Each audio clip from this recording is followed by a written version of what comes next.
Samantala, dalawang magkahiwalay na sunog sa Metro Manila ang naitala bago at pagpasok ng 2015. Ang masaklap, isang bata ang kumpirmadong namatay sa sunog.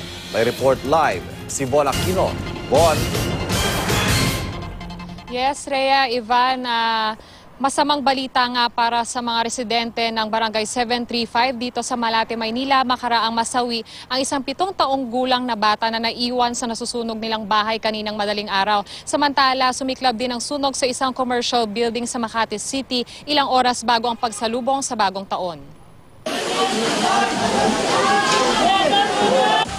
Imbis na magdiwang ang mga taga-barangay 735 sa Malate, Maynila pasado alas 2 ng madaling araw, nagkukumahog ang mga residente sa pagtulong sa mga bumbero na apulahin ang sunog sa kanilang lugar. Ang isang residente na sa tabi lamang na nasusunog na bahay nakatira ay nagising na lang daw sa sigaw ng mga kapitbahay. May gumising lang sa akin, tapos ginawa namin, tumakbo kami, nakita ko malaki na yan po, hindi na kaya.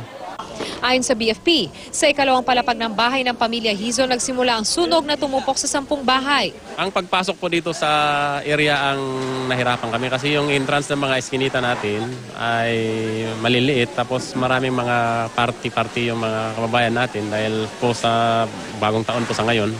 Nang tuloy ang maapula ang apoy, tumambad sa lahat ang sunog na katawan ng batang si Andre Del Rosario. Naiwan ang bata sa loob ng bahay. Sa ngayon, hindi pa makwento ng kanyang pamilya ang buong pangyayari. Tinatayang nasa 300,000 pesos ang halaga ng natupok ng sunog na tuluyang naapula pasado alas 3 na ng madaling araw. Samantala, ilang oras bago pumatak ang alas 12 ng hating gabi, sumiklab naman ang apoy sa commercial building na ito na tindahan ng mga tiles at furniture sa Barangay Bangkal, Makati City.